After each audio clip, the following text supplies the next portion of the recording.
in the city of Norwich, in the year 1283, a man named Oswald tended both numbers and seeds with the same unhurried devotion.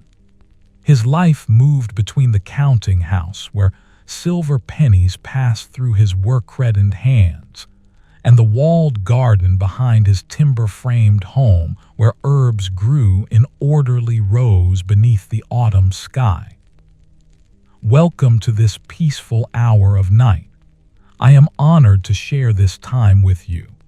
As darkness settles around us, we will journey together to medieval Norwich, following Oswald through his daily rhythm of counting coins and tending plants. Allow yourself to sink deeper into comfort, knowing that this story asks nothing of you but to simply listen and rest. Oswald, 41 years old, sat at his counting table as morning light filtered through the oiled linen window covering. The coins before him caught the amber glow, each silver penny bearing the face of King Edward, worn smooth by countless transactions.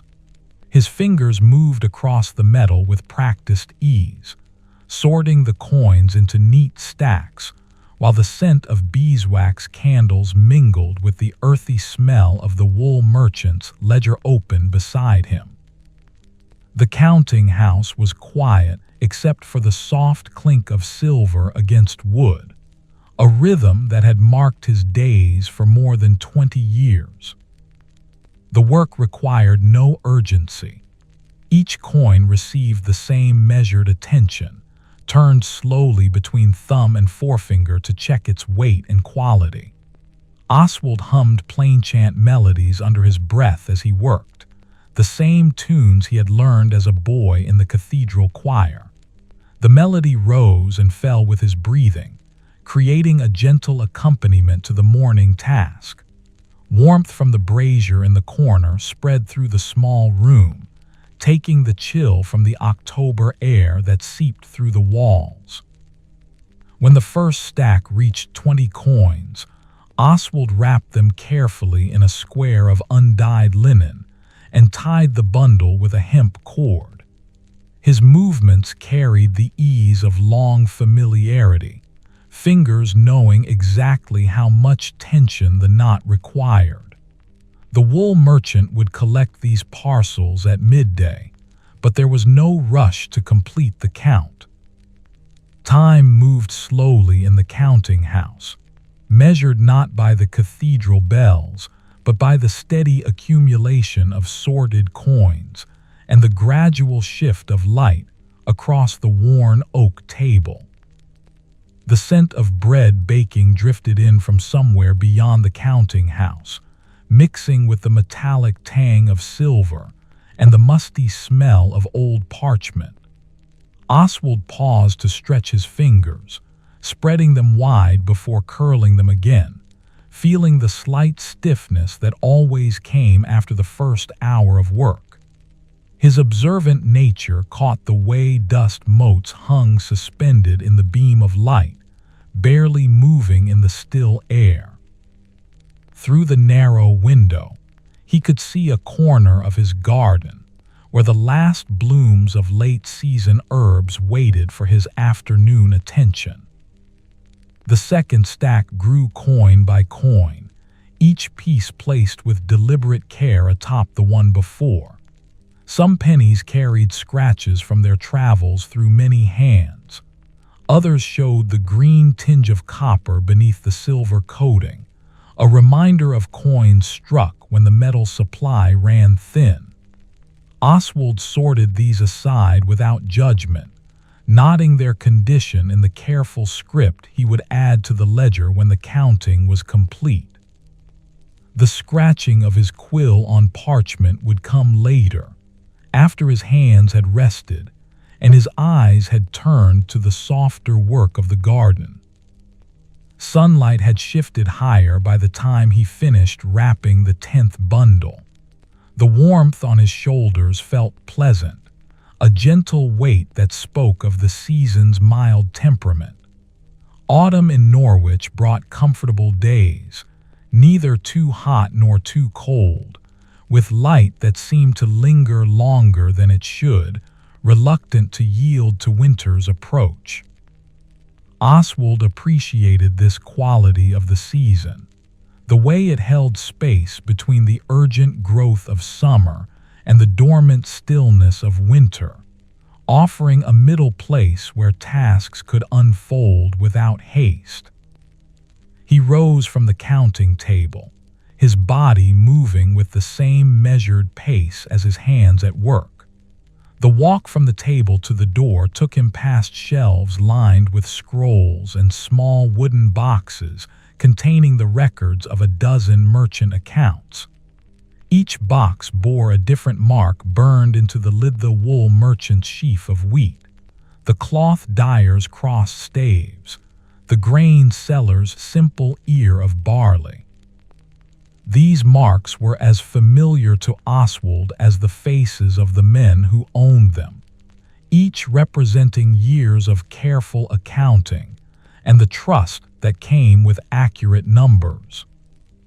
The garden gate opened on leather hinges that made no sound, well-oiled and maintained. Oswald stepped from the shadowed passage beside his house into the full light of midday, trading the close air of the counting house for the open breath of the garden. The space stretched perhaps 30 paces square, enclosed by walls of wattle and daub that held the warmth and blocked the wind from the street beyond. Here, the city's sounds softened to a distant murmur, barely audible beneath the rustling of leaves and the occasional call of a sparrow in the apple tree that grew against the southern wall. The herb beds lay in precise rows, each raised slightly above the level of the paths that ran between them. Sage grew in the nearest bed, its gray-green leaves releasing their sharp fragrance when Oswald brushed past on his way to check the thyme that sprawled in the corner plot. The scent rose strong and clean, mixing with the smell of turned earth and the faint sweetness of the last few marigold blooms that still opened their faces to the sun. His boots pressed into the packed earth of the path, leaving shallow impressions that would fade with the next rain. Oswald knelt beside the thyme bed, his work reddened, hands moving through the low-growing plants with unhurried attention. Some stems had grown woody with age and needed trimming to encourage fresh growth before winter. He carried no tool for this task, preferring to pinch away the dead wood with his fingers, feeling the slight resistance as each piece came free. The touch of the plants against his palms brought a different kind of satisfaction than the smooth coolness of coins. This was a living texture, rough and yielding, warm from the sun and slightly damp with the moisture the earth held even in dry weather. The work proceeded slowly, one stem examined and then another, building a small pile of woody trimmings beside him on the path. Sparrows landed on the wall above, hopping along the rounded top where the daub had worn smooth from years of weather. They chattered among themselves, a soft background sound that required no attention, simply present like the warmth of the afternoon and the scent of herbs releasing their oils in the heat. Oswald's observant eye caught the way one bird tilted its head, examining the garden with interest before launching itself toward the apple tree where insects gathered on the bark. When the thyme bed was tended, he moved to the bed of rosemary that grew tall against the eastern wall.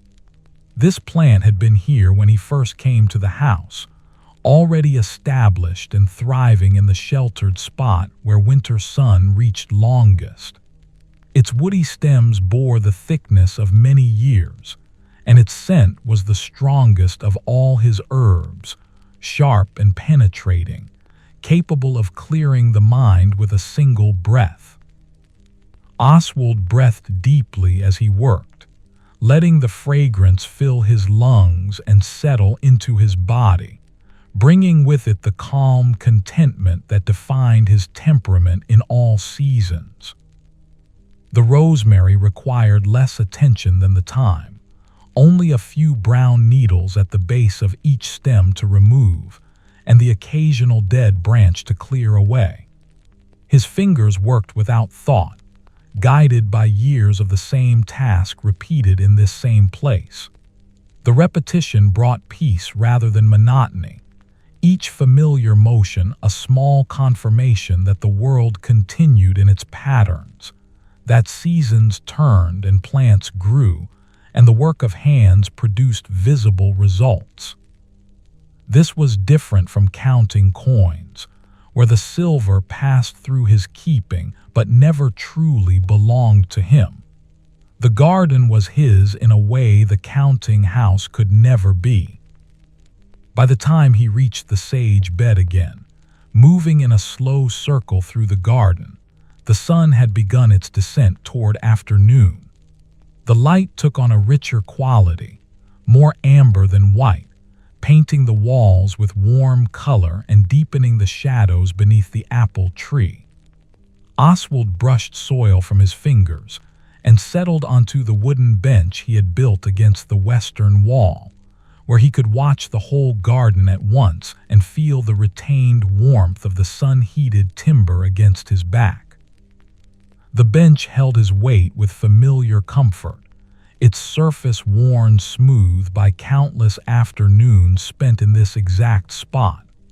From here, he could see every bed, every plant, and the way the paths divided the space into manageable sections. Order pleased him, not from any rigid need for control, but from the simple satisfaction of knowing where each thing belonged and finding it there when he looked. The sage grew with the sage, the thyme with the thyme, and each herb flourished in the conditions it preferred, chosen and placed with care years ago when he had first laid out the beds. His breathing slowed to match the quiet rhythm of the garden. No task pressed for his attention. The counting was finished for the day, the coins wrapped and waiting for collection. The garden asked nothing more of him until tomorrow, when new growth would need checking and soil would need turning in preparation for winter. This moment existed between labors, a space where he could simply sit and observe, noting the way light moved across the leaves and how the air cooled as afternoon deepened toward evening. A cat appeared on top of the eastern wall, stepping carefully along the narrow surface. Oswald recognized the tabby markings of the baker's cat from the next street over, a creature that patrolled a circuit of several gardens in its daily wanderings. The cat paused, one paw raised, looking down into the space with calm assessment before continuing along the wall and disappearing where it joined the corner of the house. Its passage brought a small moment of connection to the wider neighborhood, a reminder that his garden was one among many in this dense packed section of the city, each hidden behind its walls but linked by the animals that traveled between them. The scent of someone's evening pottage cooking began to drift over the walls, the smell of onions and barley mixing with the herbs of his own garden. Oswald's mild humor stirred at the thought of all the small fires being kindled throughout Norwich as the day moved toward its close, each household beginning the same preparations at roughly the same time, creating a collective rhythm that bound them together even when walls kept them separate. He was part of this pattern, would soon rise from his bench and return to his own kitchen to prepare his own modest meal. But for now, he remained still, gathering the peace of the garden into himself like a harvest to be stored against future need. The bells for Vespers rang across the city, their sound rolling over rooftops and walls in waves that reached every corner of Norwich. Oswald remained on his bench, listening as the different bells found their rhythm together, the deep tone from the cathedral, the lighter chime from St. Peter Mancroft, and the smaller bells from parish churches scattered through the streets. The combined sound created a texture in the air, something almost visible in the way it seemed to thicken the atmosphere and slow time further. He had heard these same bells every evening for 20 years, yet their call never lost its ability to mark the day's transition from labor to rest. When the last echoes faded, he rose from the bench with the same unhurried grace that characterized all his movements. The walk back through the garden took him past each bed once more, his observant eye noting details he had missed during his earlier work. A few fallen apple leaves had drifted into the path and needed gathering. The marjoram at the garden's edge showed signs of sprawling beyond its designated space and would need attention tomorrow. These small observations registered without creating any sense of pressure or obligation. Tomorrow would come, and with it, the opportunity to address what needed addressing. Tonight asked only that he prepare his evening meal and rest. The kitchen occupied the ground floor of his house, a single room with a central hearth where coals glowed red beneath a layer of ash. Oswald added small pieces of wood to wake the fire, blowing gently until flames caught and spread. The warmth built gradually, pushing back the cool evening air that had begun to settle into the room. A pot hung from an iron hook above the flames, already half filled with water from the barrel that stood near the door. He would make a simple pottage tonight, as he did most evenings, using barley and dried peas with herbs from the garden, and a small piece of bacon that hung wrapped in cloth from a rafter. His work-reddened hands moved through the familiar sequence of preparation, measuring barley into a wooden bowl, adding it to the warming water, cutting the bacon into small pieces with a knife kept sharp for this purpose. The blade moved through the meat with steady pressure, each slice falling away cleanly to join the pile on the cutting board. When the bacon went into the pot, it released its fat into the water, creating small circles that floated and spun on the surface before melting into the liquid. The smell shifted from simple water and grain to something richer, more substantial, carrying the promise of nourishment and comfort. While the pottage simmered, Oswald settled onto a stool near the hearth and watched the flames dance beneath the pot. The fire made small crackling sounds, punctuated by the occasional pop when sap trapped in the wood heated and expanded. Orange light flickered across the walls, creating moving shadows that held no particular shape but pleased the eye with their constant motion. The heat on his face felt pleasant after the cooling of evening, a balanced warmth that reached just far enough without becoming oppressive. His body relaxed into the rhythm of waiting, knowing the pottage would need time to cook properly, that rushing would accomplish nothing except to produce an unsatisfying meal. The room gradually filled with the smell of cooking grain and bacon, layered with the herbal notes of the thyme and sage he had added from the bundles hanging to dry near the window. These were last year's herbs, nearly depleted, but still potent enough to add their character to the evening meal. Next month he would harvest this autumn's growth and hang new bundles in their place, continuing the cycle that had repeated every year since he first planted the garden beds. The constancy of this pattern brought deep contentment, a sense of participating in something larger than individual days, connected to seasons and years stretching both backward and forward. When the pottage had thickened and the barley had softened to the right consistency, Oswald ladled a portion into a wooden bowl and carried it to the small table that stood against the eastern wall. A single tallow candle provided light, its flame steady in the still air of the room. He ate slowly, tasting each spoonful, aware of the textures and flavors that combined in the simple dish. The bacon added salt and richness. The herbs contributed their subtle notes. The barley provided substance and comfort, filling without heaviness. Between bites, he rested the spoon in the bowl and simply sat, allowing time for the food to settle, for his body to register satisfaction. When the meal was finished, he cleaned the bowl with a rag and set it aside for the morning. The pot he left with water in it to soak overnight, making tomorrow's cleaning easier. These small considerations for his future self were part of the daily practice that made his life flow smoothly from one day to the next. By tending carefully to endings, he ensured beginnings came easily.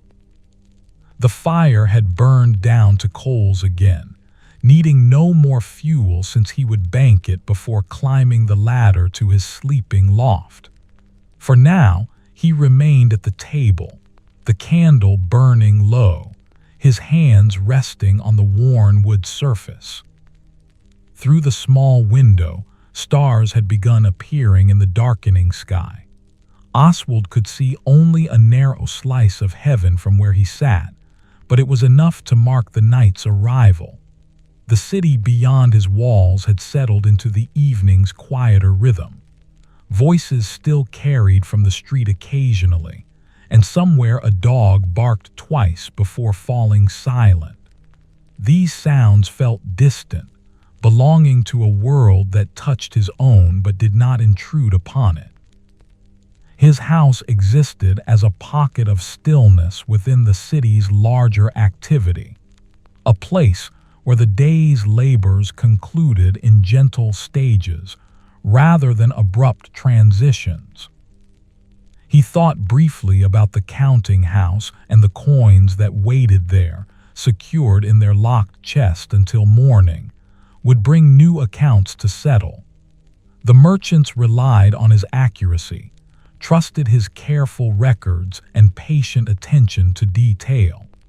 This trust had built slowly over many years, earned through countless small acts of reliability and precision. Oswald took pride in this reputation, not from vanity, but from the satisfaction of knowing his work served a useful purpose, that the numbers he recorded helped others conduct their trade with confidence. Tomorrow, he would return to the counting table and begin again, but tonight the work belonged to yesterday, already complete and requiring nothing more.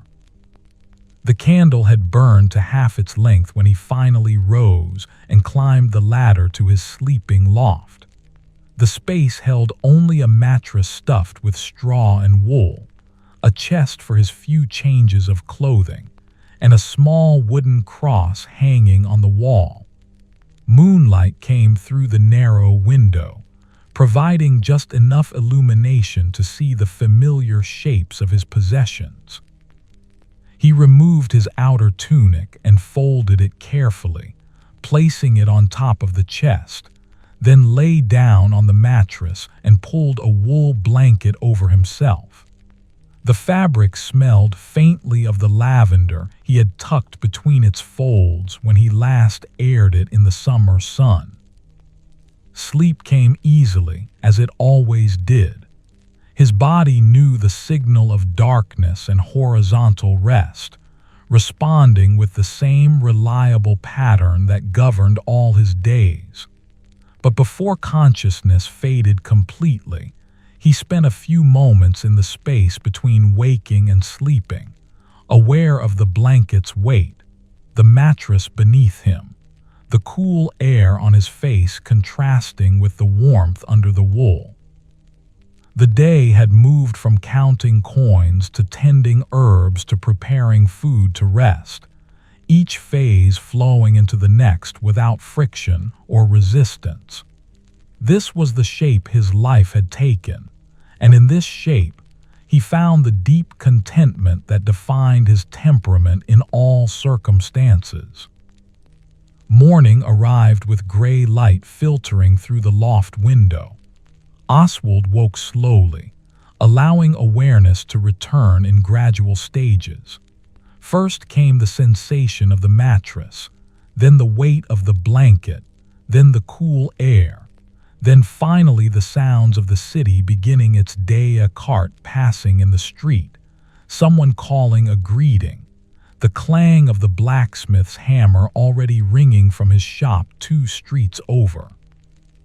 These sounds layered themselves into a familiar composition that marked every dawn, as reliable as the bells and as much a part of Norwich's character as its walls and gates. He descended the ladder and stirred the banked coals in the hearth, adding kindling until flames caught. The fire's warmth spread through the kitchen while he prepared a simple breakfast of bread and small beer, eating standing near the hearth where the heat felt strongest. Morning tasks required no elaborate ritual. A splash of water on his face from the basin, a fresh tunic pulled over his undershirt, boots laced, hair smoothed with his fingers. These preparations took only moments, practiced movements that needed no conscious thought, leaving his mind free to contemplate the day ahead. The counting house waited, but before returning to coins and ledgers, Oswald made his way to the garden. Morning light filled the space differently than afternoon sun, cooler and clearer, showing details that later hours would soften. Dew clung to the herb leaves, tiny droplets catching the light like scattered crystals. He walked the path slowly, checking each bed for changes the night might have brought. A spider had spun its web between 2 sage stems, the silk strands made visible by moisture beading along their length. The sight pleased him with its delicate geometry, the careful architecture of something built in darkness by touch rather than sight. In the corner where the marjoram sprawled, he knelt and began the patient work of redirecting its growth back within the bed's boundaries. The stems were pliable, bending easily under gentle pressure, and he tucked them inward with care not to break them. This was not urgent work. The marjoram would survive whether he tended it today or next week, but attending to small matters before they became larger ones was part of the practice that kept the garden thriving and his own mind at ease. Each stem positioned correctly, each leaf dusted free of soil, each root checked for firmness, these minor attentions accumulated into the garden's overall health. The sun had climbed higher by the time he finished with the marjoram. Warmth had begun replacing the morning's coolness, promising another mild autumn day. Oswald brushed earth from his fingers and stood, surveying the garden with satisfaction. Order had been maintained. The beds lay neat and tended. Another small task completed, another portion of care given. He hummed plainchant melodies as he latched the garden gate behind him and made his way through the passage to the counting house door.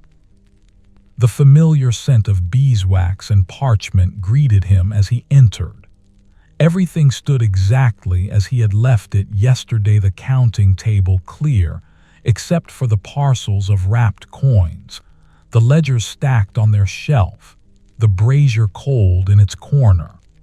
Autumn's mild temperature meant no fire was needed yet. The room held a comfortable coolness that would aid concentration during the hours of counting ahead. Oswald lit a fresh candle and settled onto his stool, pulling the first ledger toward him and opening it to where yesterday's entries had concluded. The wool merchant's account required updating with the count from the day before.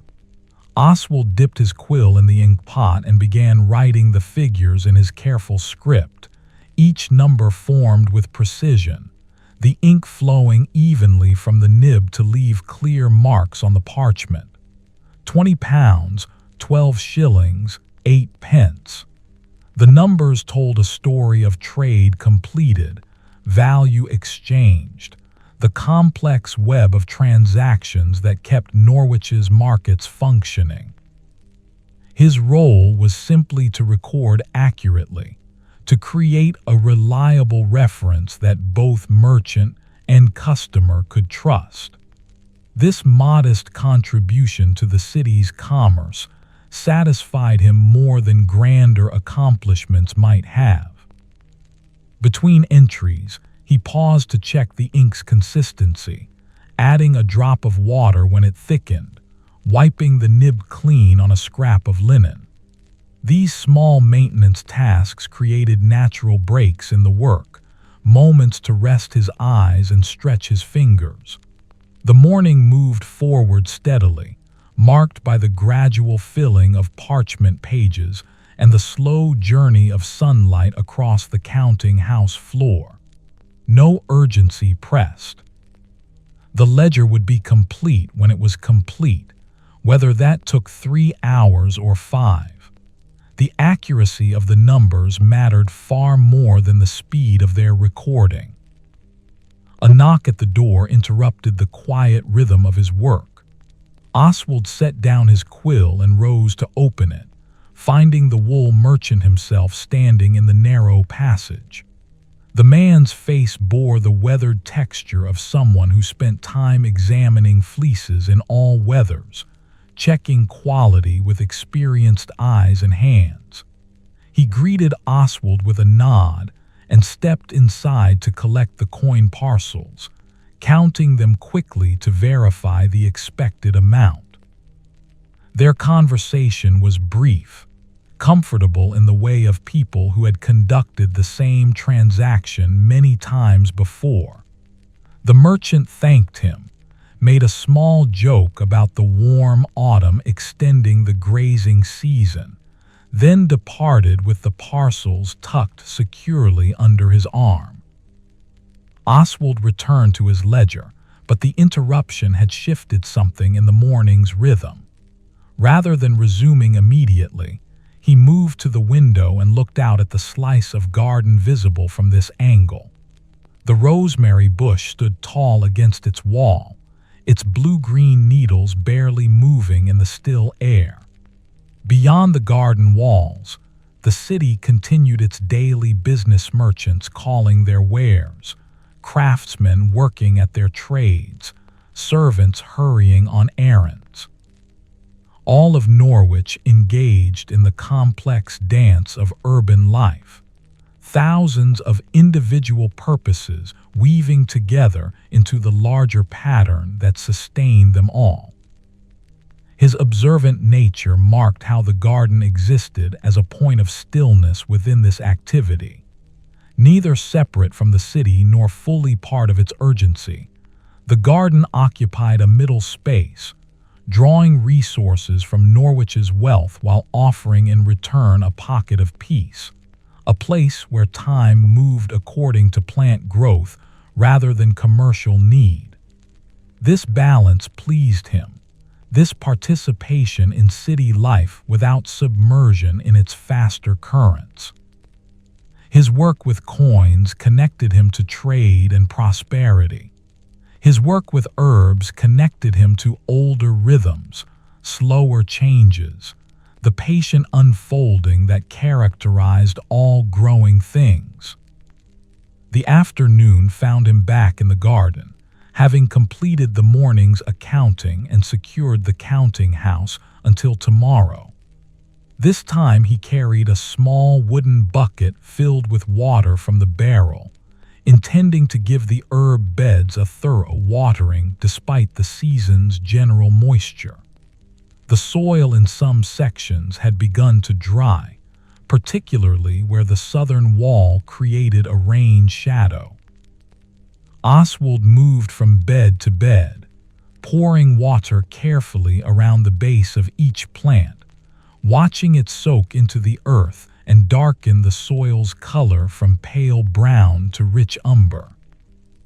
The repetitive motion of bending, pouring, straightening, and moving created its own meditation. His body knew the sequence, performed it without requiring conscious direction, leaving his mind free to drift in that pleasant, unfocused state where thoughts arose and dissolved without demanding attention.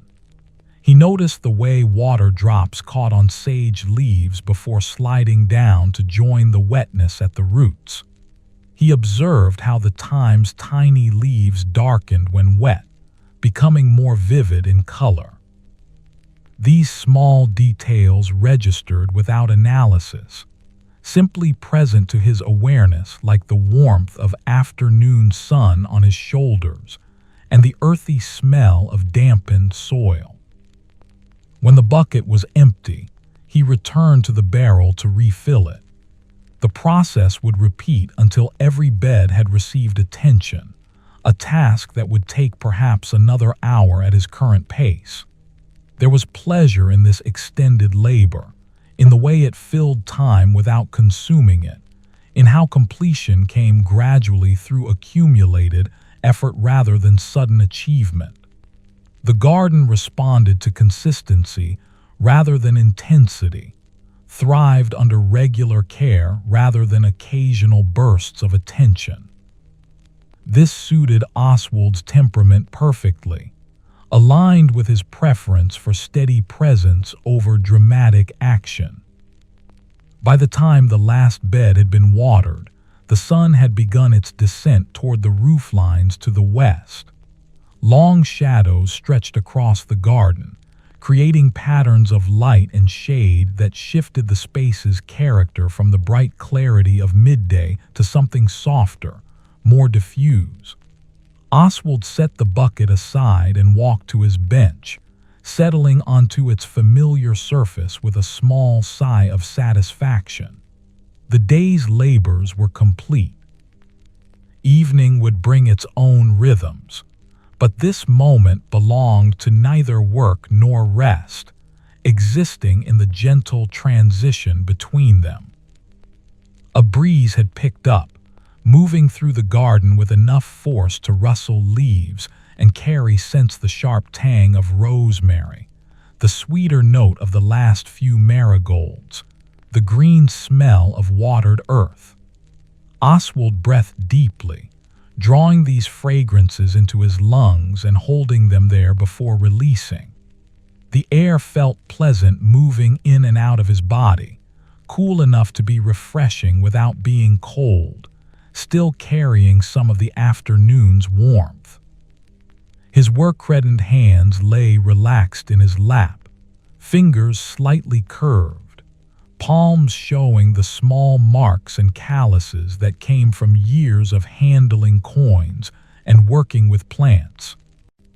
The tabby cat appeared again on the eastern wall, following what was apparently a regular circuit through the neighborhood gardens. It paused when it saw Oswald on the bench, regarding him with the calm assessment cats bring to all situations. After a moment's consideration, it leaped down into the garden and approached, moving with that particular feline grace that made each step seem purposeful yet effortless. The cat stopped just out of reach and sat, wrapping its tail around its paws, continuing to observe him with unblinking attention. Oswald remained still, knowing that cats appreciated patience and responded poorly to sudden movements or eager gestures. He simply sat, hands in lap, breathing quietly, allowing the cat to make its own decision about proximity. This restraint came easily to him, matched his natural inclination toward observation rather than action, toward letting events unfold rather than forcing them toward particular conclusions. After perhaps 30 heartbeats, the cat stood, stepped forward, and rubbed its head against his boot before moving away to investigate the herb beds, nose lowered to examine the scents of newly watered plants. The interaction lasted only moments but left behind a small warmth, a sense of connection that needed no words or extended contact to feel complete. The cat belonged to someone else, lived its own life following its own purposes, yet for that brief space had chosen to acknowledge Oswald's presence with a gesture of tentative trust. He watched it explore the garden, stepping carefully between plants, occasionally pausing to sniff more deeply at something that caught its attention. Eventually, it made its way back to the wall, leaping up with easy strength, and disappeared over the top toward whatever destination called it next. Dusk had begun its approach by the time Oswald rose from the bench and made his way back inside. The day had followed its accustomed pattern, counting and tending, recording and watering, each task given its portion of time and attention. Tomorrow would bring similar rhythms, perhaps with different details but the same essential shape. This predictability did not bore him. Rather, it provided a framework within which small variations could emerge and be appreciated. The counting might reveal an interesting discrepancy that required investigation. A new herb might show signs of readiness for harvest. The merchant might share news from distant markets. These minor changes enriched the pattern without disrupting it. The evening meal prepared itself through the same sequence as the night before. Fire built up from banked coals, pot filled with water and ingredients, time spent waiting while heat worked its transformation. Tonight, Oswald added a few of the fresh herbs he had brushed against during the afternoon's watering, their flavor slightly different from the dried bundles, more vivid and complex.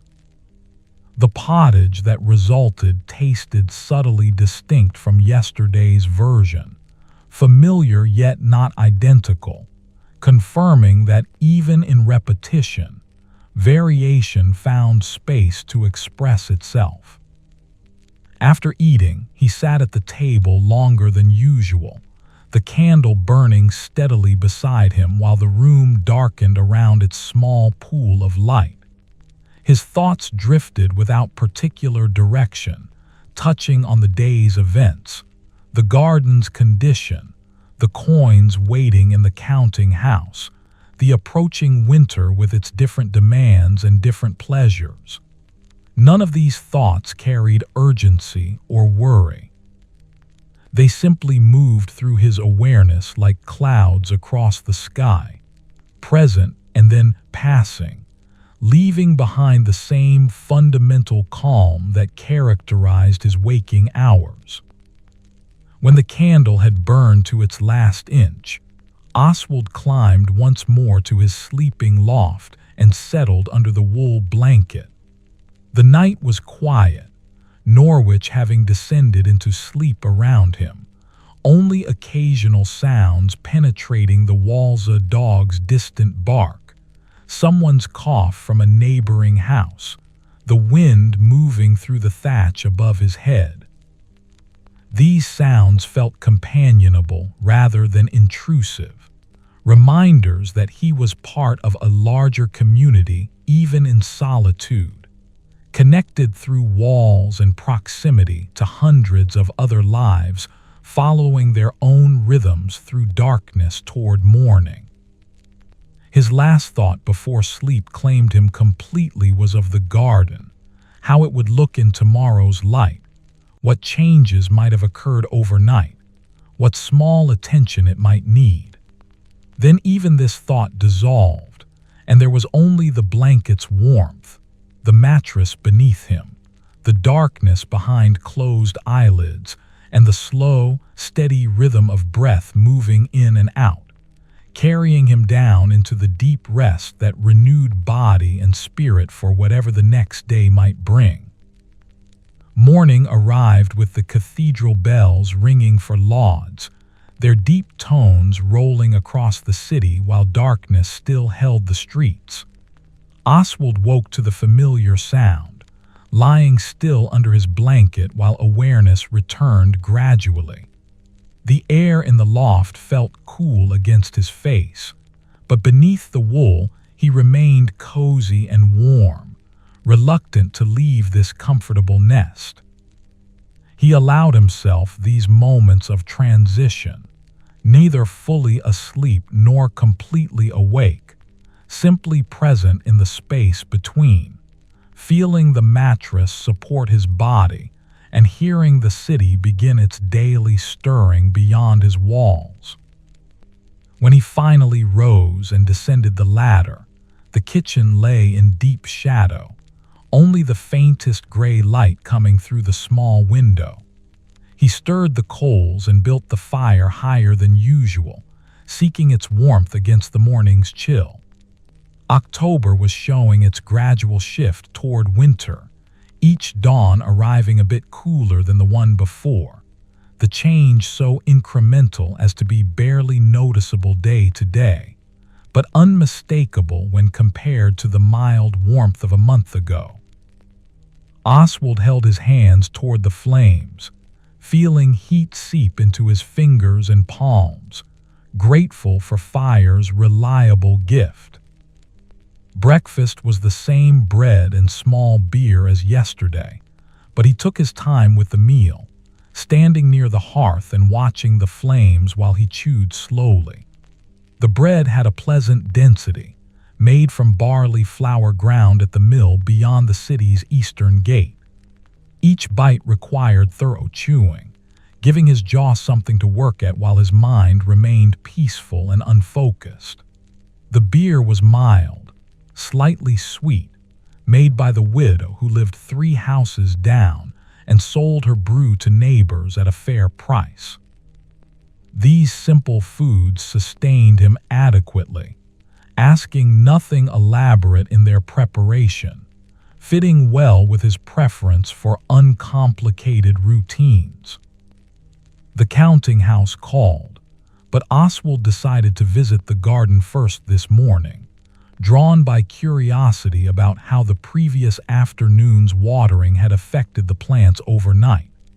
He unlatched the gate and stepped into the enclosed space, finding it transformed by dewdrops that clung to every surface. The spider's web he had noticed yesterday now revealed its full architecture, each strand beaded with moisture, creating a pattern of stunning intricacy that caught what little light penetrated the dawn. He stood looking at it for several minutes, observing how the spider itself sat motionless at the web's edge, waiting with perfect patience for whatever the day might bring.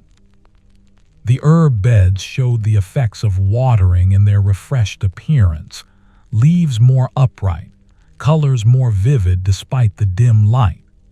Moisture darkened the soil, and the air carried that particular scent of damp earth mixed with plant oils, a combination that spoke of health and growth even as the season turned toward dormancy. Oswald walked the path slowly, his boots leaving dark prints in the dew-wet soil, marking his passage through the space. A thrush landed on the apple tree's lowest branch, cocked its head to regard him briefly, then began singing its morning song, clear notes that carried through the still air.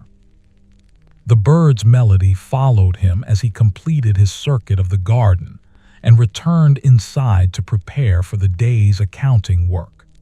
Its song seemed to linger in his mind even after the garden gate had closed behind him, a thread of beauty woven into the morning's fabric. He hummed the melody himself as he walked to the counting house, transforming the thrush's wild music into plain chant rhythms, the two styles merging in a way that pleased his ear.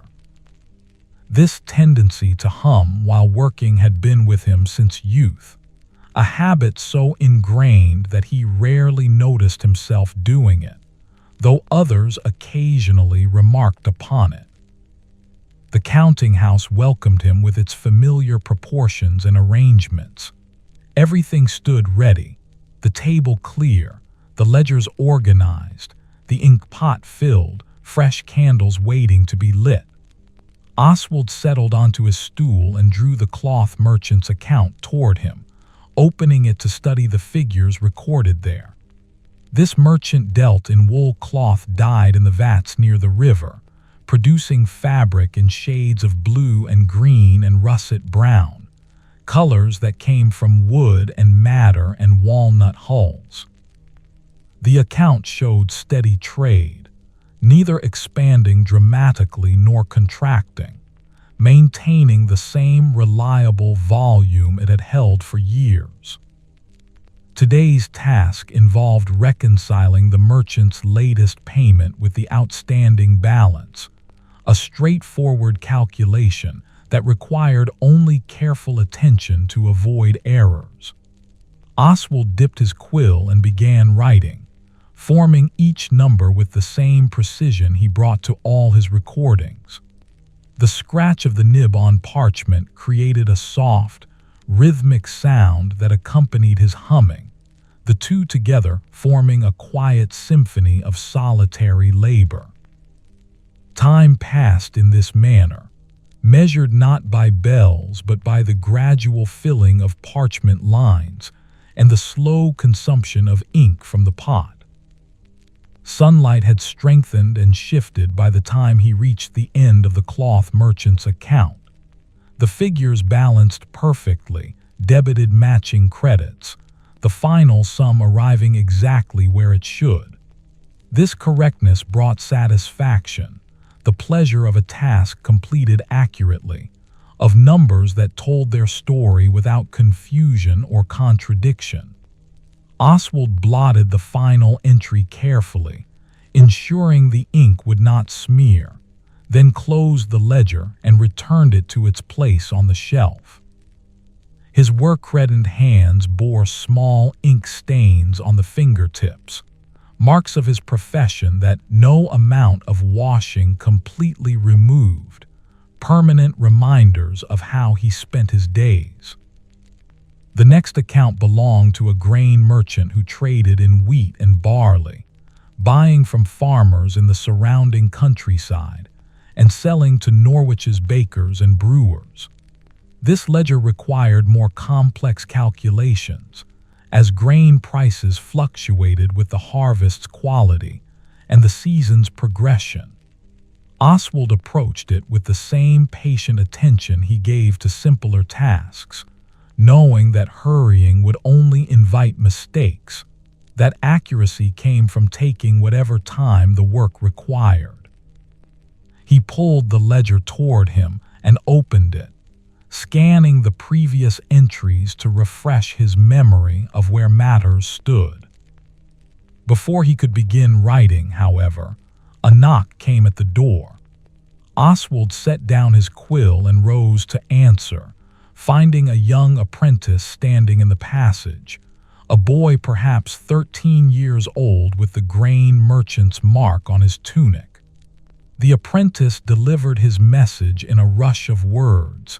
His master would be delayed in collecting this month's accounting.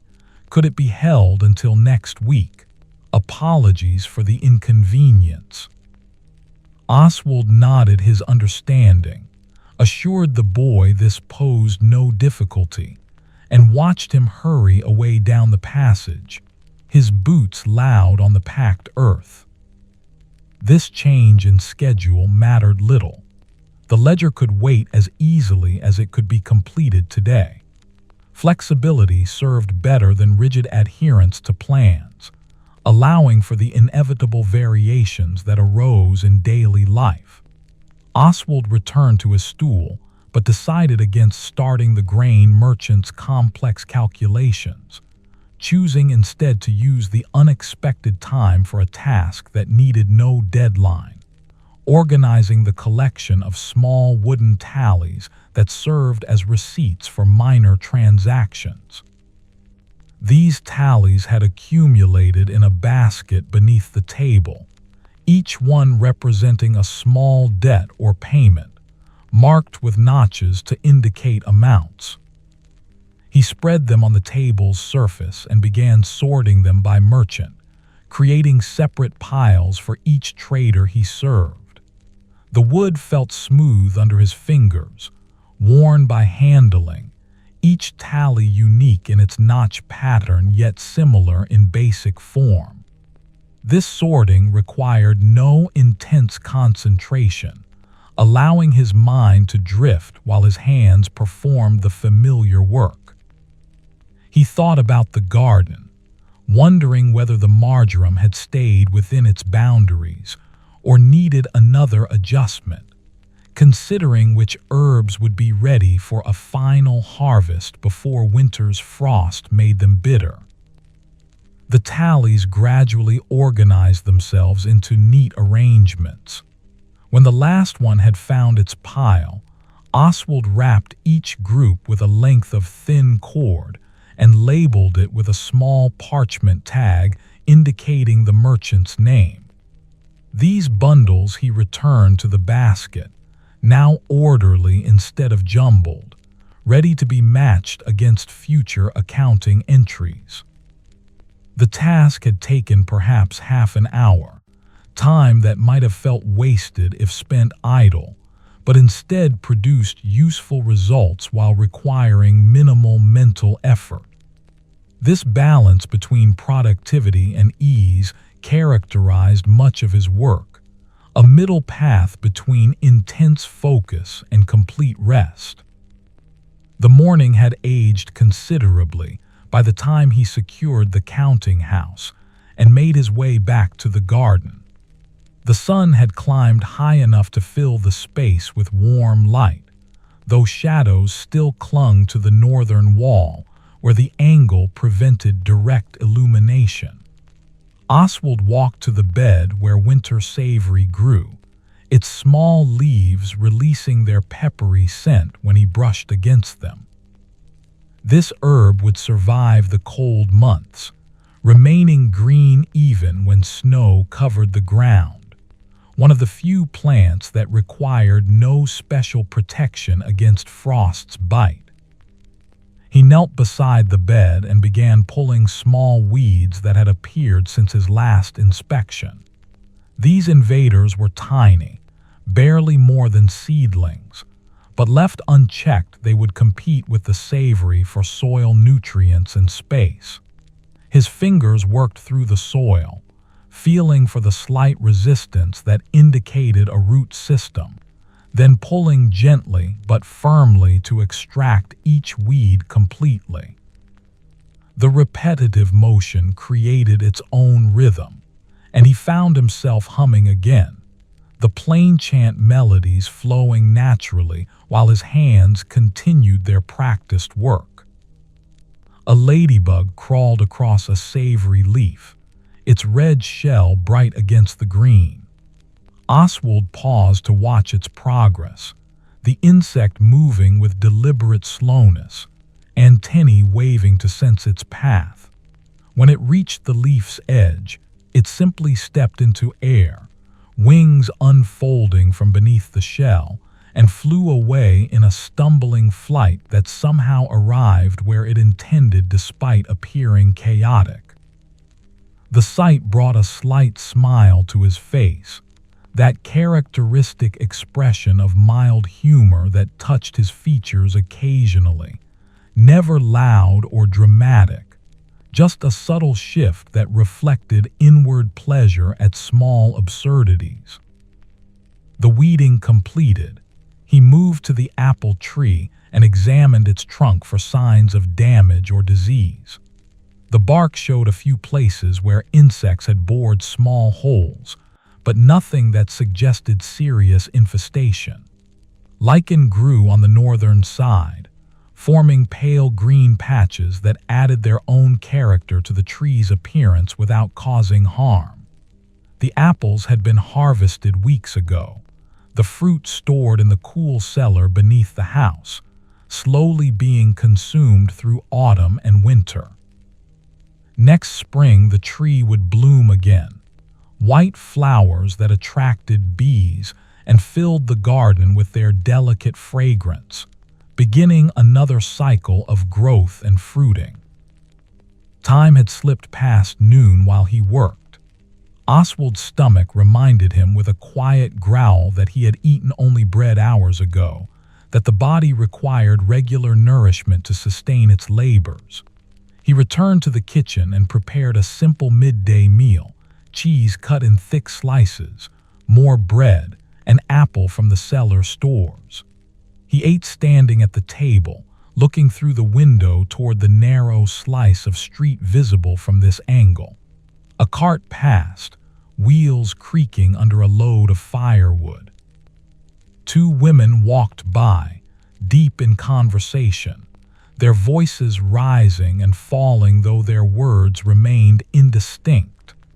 Life continued beyond his walls in its usual patterns, comforting in its regularity. After eating, he felt the pull of rest, the body's natural desire for a brief respite after morning's labors and before afternoon's continuation.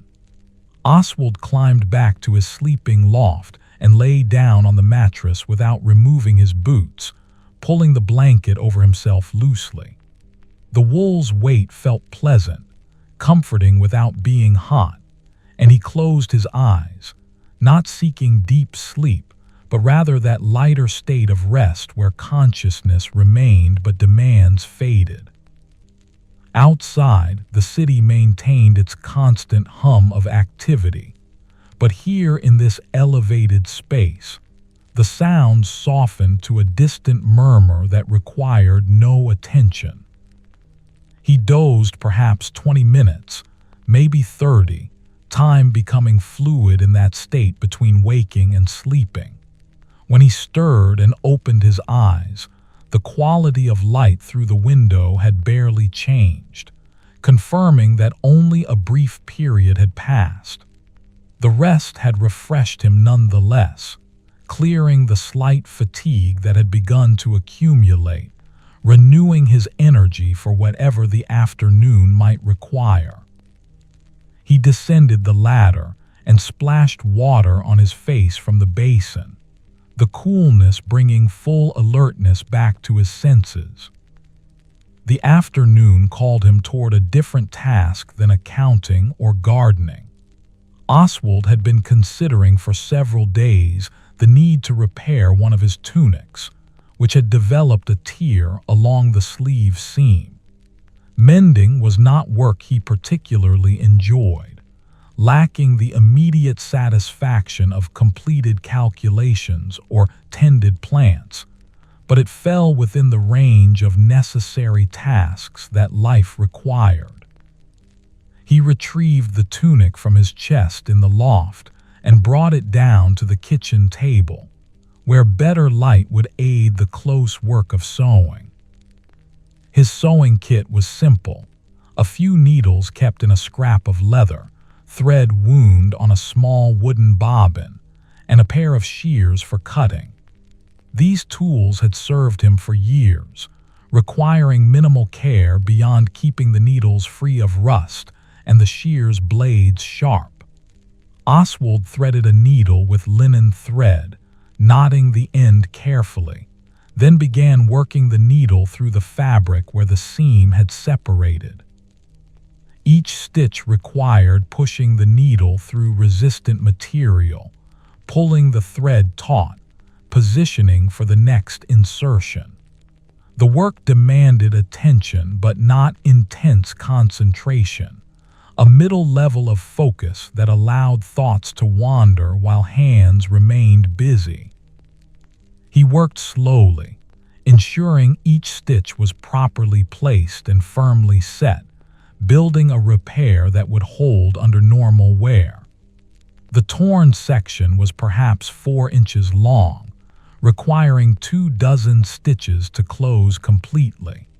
His work-reddened hands moved with the same measured pace they brought to all tasks, refusing to rush even when the repetitive motion grew tedious.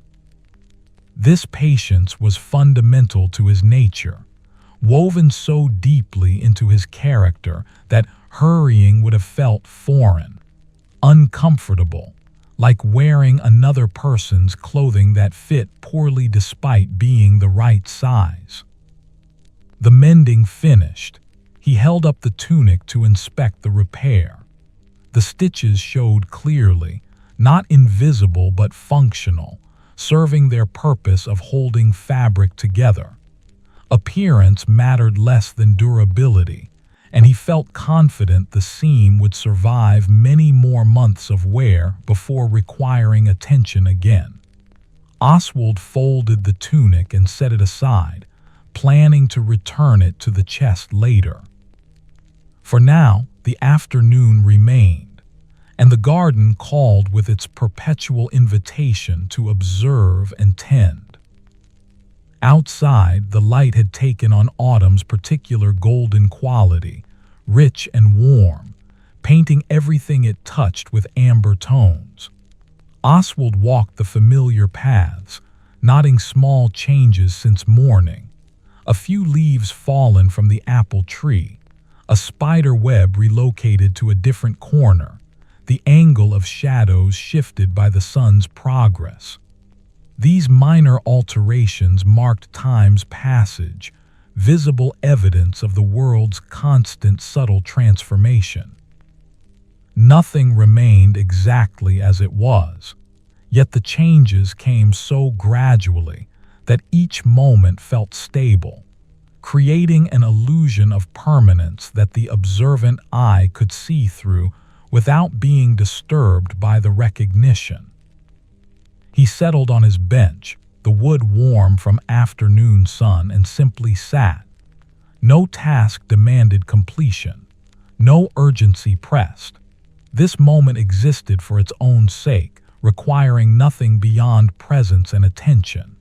His breathing slowed to match the garden's peaceful rhythm. The scent of herbs surrounded him, rosemary's sharpness, sage's earthiness, thyme's subtle complexity.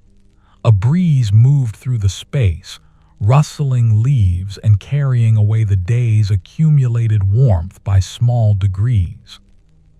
Oswald closed his eyes and felt the sun on his face, the bench beneath him, the air moving past, all the small sensations that confirmed his body's existence in this particular place at this particular moment. When he opened his eyes again, the tabby cat appeared on the wall, sitting in its characteristic pose with its tail wrapped around its paws. It watched him with that calm feline gaze that seemed to see everything while remaining untroubled by what it saw. Oswald nodded to the cat as though greeting an expected visitor, and after a moment the animal blinked slowly, that deliberate closing and opening of eyes that cats used to signal contentment and trust.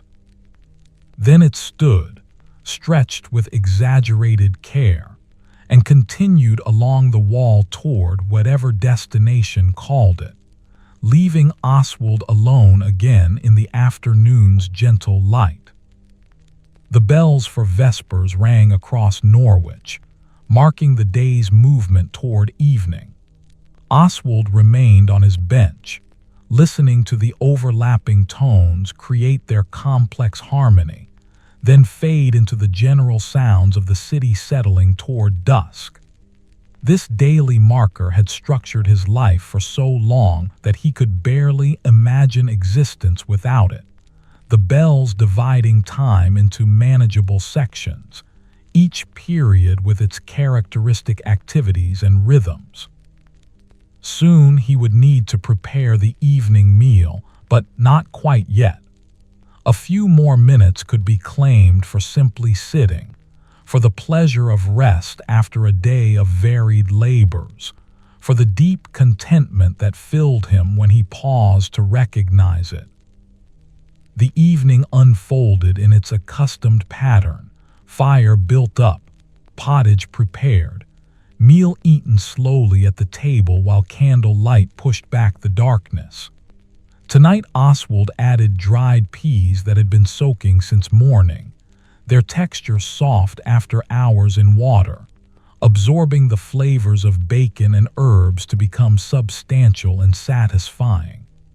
The food warmed him from within, spreading comfort through his body, preparing him for the transition to sleep that would come in a few hours. Between bites, he rested, allowing digestion to begin before continuing, treating the meal as a meditation rather than merely fuel.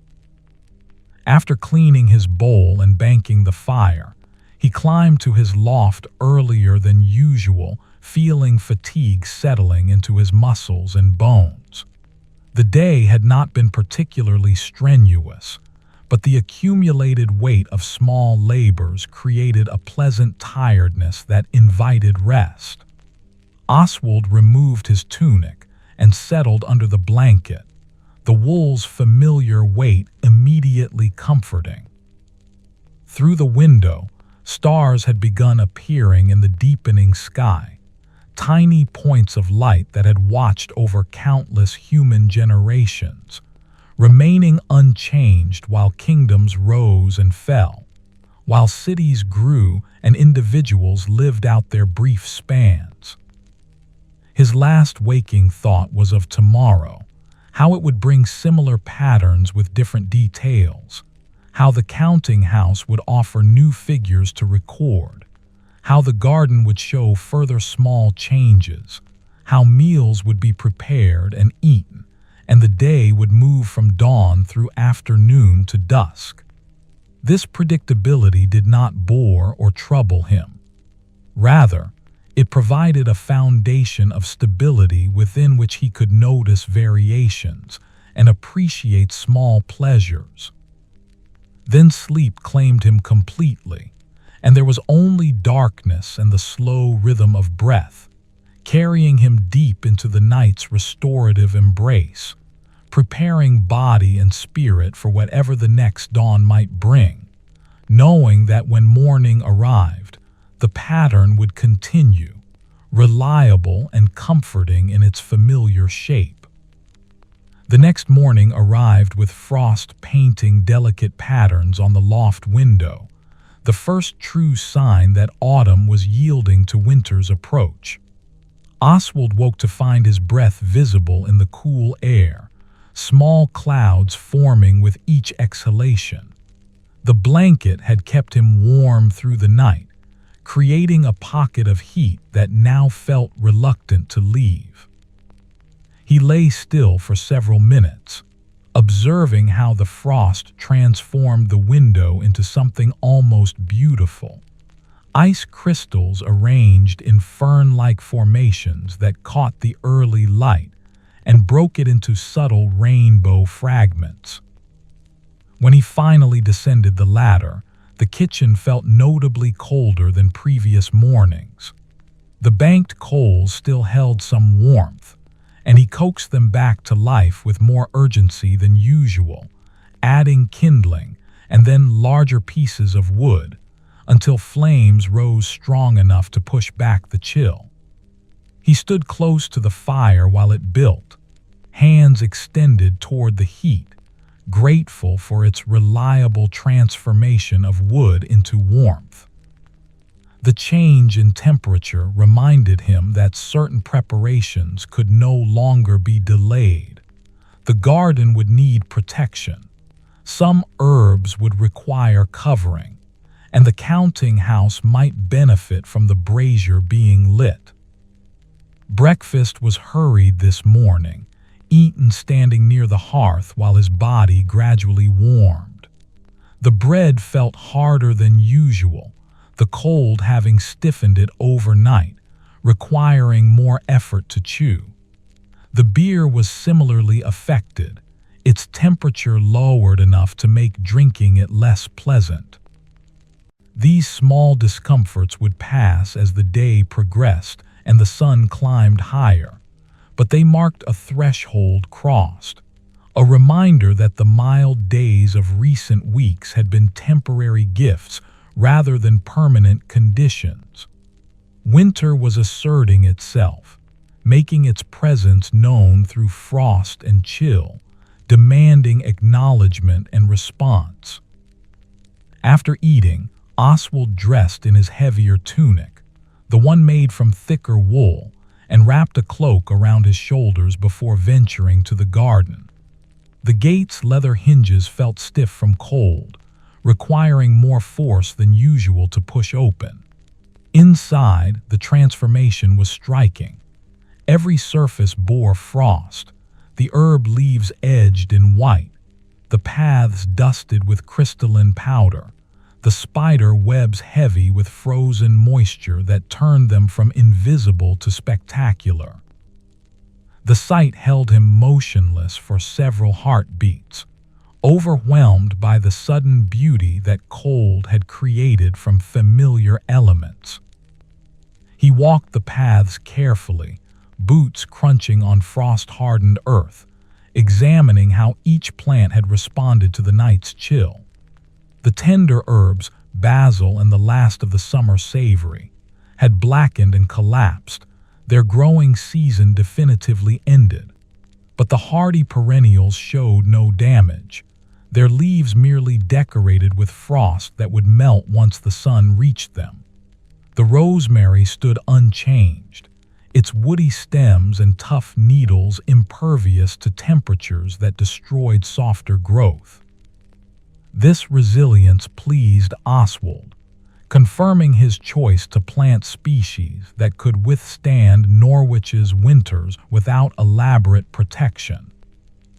The winter savory had proven its name accurate, remaining green and vital despite frost covering its leaves. Oswald knelt beside this bed and brushed away some of the frozen coating, revealing the healthy tissue beneath. This herb would continue providing fresh flavor through the cold months, requiring only occasional harvesting to remove what he needed for cooking. He made a mental note to gather some later, after the sun had melted the frost, when handling the leaves would not damage their frozen cells. Patience in timing prevented unnecessary harm, another small example of how understanding natural patterns made work more effective. By the time he completed his circuit of the garden, the sun had cleared the eastern buildings and begun touching the space with direct light. The transformation was gradual but constant, frost melting into tiny droplets, surfaces shifting from white to their natural colors, the air warming by small degrees as radiant heat accumulated. Oswald remained in the garden longer than usual, drawn to witness this daily miracle of warming, how the world renewed itself each morning through the sun's reliable gift. His work-reddened hands had grown cold despite being tucked into his cloak, but he felt reluctant to leave before seeing the garden fully restored to its unfrozen state. When he finally returned inside, the kitchen had warmed considerably, the fire having done its work while he was absent. Oswald unwrapped his cloak and hung it on the peg near the door, feeling blood return to his chilled fingers in a tingling rush. The counting house awaited, and today he would light the brazier there, ensuring the space remained comfortable enough for the close work of recording figures. He gathered a small basket of coals from the kitchen hearth and carried them through the passage, using them to start a fire in the counting house's metal brazier that stood in the corner. The brazier's warmth spread slowly through the room, taking time to affect the cold that had settled into walls and furniture overnight. Oswald lit his candles and settled onto his stool, pulling the grain merchant's ledger toward him, the task interrupted yesterday by the apprentice's message. The numbers waited unchanged, patient as always, ready to be calculated and recorded whenever he chose to attend them. He dipped his quill in ink and began the familiar work, his humming starting almost immediately, plain chant melodies filling the quiet space while his hand moved across parchment. The grain merchant's account proved complex, as expected. Prices had fluctuated throughout the previous month, requiring careful tracking of which quantities were purchased at which rates, then calculating weighted averages to determine fair value. Oswald worked slowly through the figures, checking each calculation twice to ensure accuracy before recording it. The process took concentration but not strain, requiring attention without causing tension. His mind focused comfortably on the task, present with the numbers while his body gradually warmed in the brazier's increasing heat. Morning moved toward midday while he worked. The scratching of his quill, the soft crackling of coals in the brazier, and his own humming created a soundscape that felt complete and sufficient, needing no addition or variation. Occasionally, a noise from the street penetrated, a cart passing, voices raised in greeting, a dog's bark. But these sounds remained distant, belonging to a different world than the quiet concentration of the counting house. Oswald existed in his own pocket of stillness, separated from Norwich's activity by walls and doors and the absorbing nature of his work. When the grain merchant's account finally balanced, the sun had reached its highest point. Oswald set down his quill and flexed his fingers, feeling the slight stiffness that always came after extended writing. The figures told their story clearly now, income and expense properly tracked, the merchant's financial position accurately represented. This clarity brought satisfaction, the sense of having imposed order on what might otherwise remain confused or uncertain. Numbers, when properly recorded, revealed the truth. They could not lie or deceive, could only reflect reality as it existed in transactions and exchanges. He secured the counting house and returned to the kitchen, where the fire had burned down to embers again. After building it back up, he prepared a midday meal more substantial than usual: bread, cheese, and several slices of dried apple that he heated briefly on a flat stone set among the coals. The warmth transformed the fruit, releasing its concentrated sweetness and making the texture pleasantly soft. Combined with the sharp tang of cheese and the bread's solid comfort, the meal satisfied both hunger and the body's need for fuel against the cold. After eating, Oswald felt drawn back to the garden despite the chill that still lingered in shaded areas. The sun had done its work on the frost, leaving only damp traces where frozen moisture had melted and soaked into soil or evaporated into air. The herbs looked refreshed rather than damaged, their resilience confirmed by the morning's test. He walked to the bed where the winter savory grew and harvested a handful of sprigs, pinching them off just above a leaf node to encourage new growth. The stems released their peppery scent, sharp and clean, invigorating in the cool air. With the herbs in hand, he moved to the apple tree and examined its branches, noting which would need pruning once winter fully settled. The tree had grown wild in places, sending out shoots that crossed other branches or angled awkwardly, disrupting the overall structure that aided fruit production. This pruning would wait until the coldest part of winter, when the tree's sap had retreated deep into the roots, and cutting would cause minimal stress.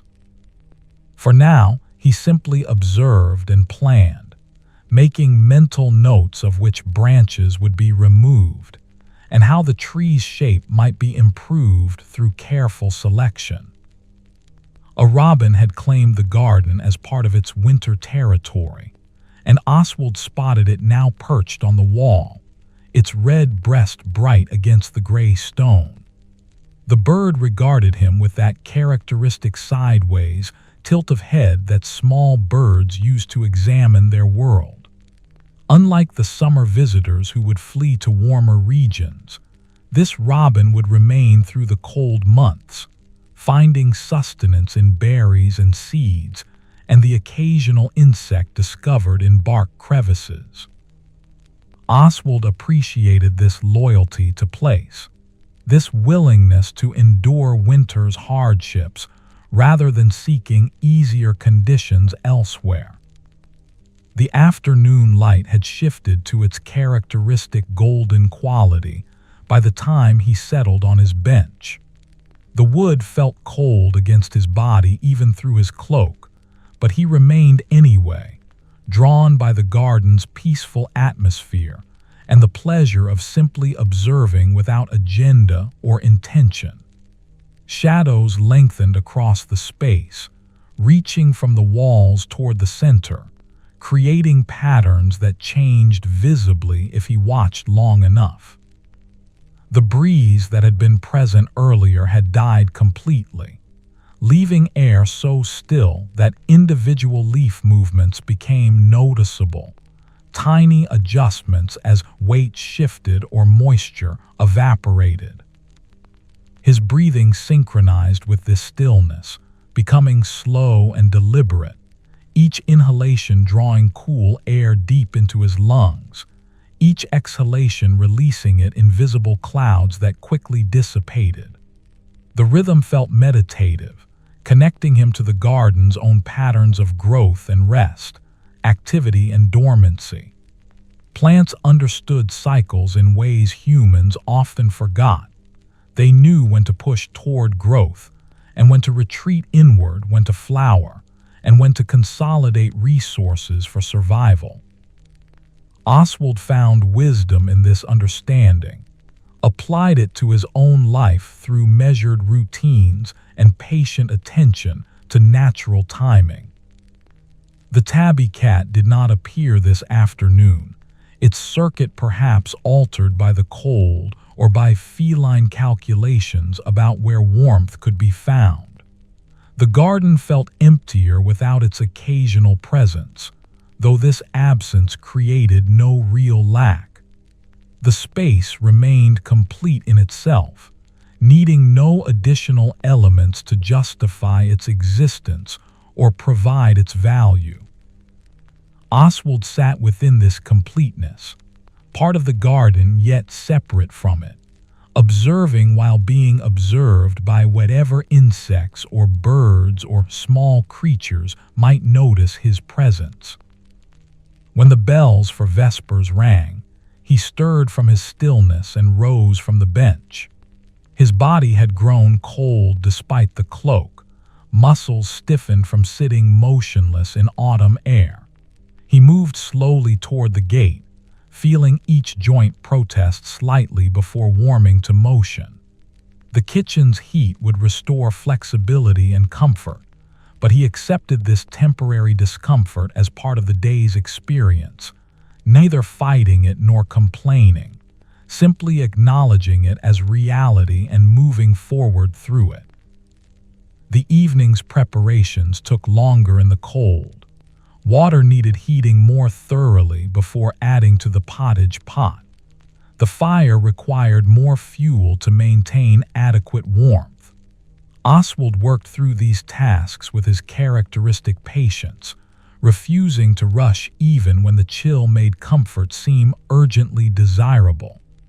The winter savory he had harvested went into the pot along with barley and dried beans, their flavors melding as heat worked its transformation. The peppery notes of the fresh herb contrasted pleasantly with the mild earthiness of beans, creating a complexity that simple ingredients could achieve when combined thoughtfully. He ate his meal at the table, the candle casting its small circle of light while darkness pressed against the window. The food's warmth spread through him from within, more effective than the fire's external heat at restoring his body's comfortable temperature. Between bites, he rested his work-reddened hands on the table's surface, feeling the wood's texture, noting how his fingertips showed ink stains that had accumulated over days of accounting work. These marks were neither troubling nor particularly noticeable to him, simply evidence of how he spent his time, permanent enough to resist washing, yet temporary enough to fade eventually with skin's natural renewal. After the meal was finished and the kitchen secured for the night, Oswald climbed to his loft earlier than usual, seeking the blanket's warmth against the cold that had settled into the house despite the fire's efforts. The wool felt especially welcoming tonight, its weight and insulation immediately creating a pocket of comfort around his body. He could see his breath in the loft's cold air, small clouds forming and dissolving with each exhalation. But under the blanket warmth accumulated quickly, building from his own body's heat, retained and amplified by the wool's natural properties. The night sounds of Norwich seemed muted by cold, as though the chill had thickened the air and dampened sound's travel. Occasionally, a voice carried from somewhere nearby, or a door closed with a wooden thud. But these noises felt distant and unimportant, belonging to a world outside the warm cocoon he had created. Oswald's thoughts drifted toward sleep without resistance, moving through pleasant memories of the day, the frost-decorated garden, the satisfaction of balanced accounts, the robin's bright presence, the warming meal. Each memory brought its own small contentment, accumulating into a general sense of peace that carried him gently toward sleep's threshold. His last conscious awareness was of the blanket's weight and warmth, the mattress supporting his body, and the deep quiet that cold brings to winter nights.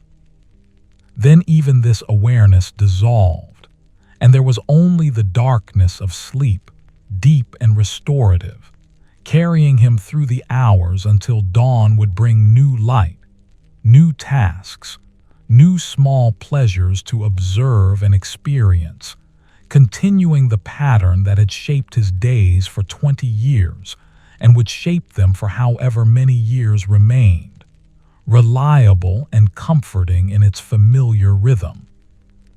The following morning brought clouds instead of frost, a gray ceiling that hung low over Norwich and softened all the city's edges. Oswald woke to diffused light rather than the sharp clarity of previous days, the window showing only pale luminescence without distinct shadows or defined shapes. The air felt milder than yesterday, the clouds acting as a blanket that held warmth closer to the earth.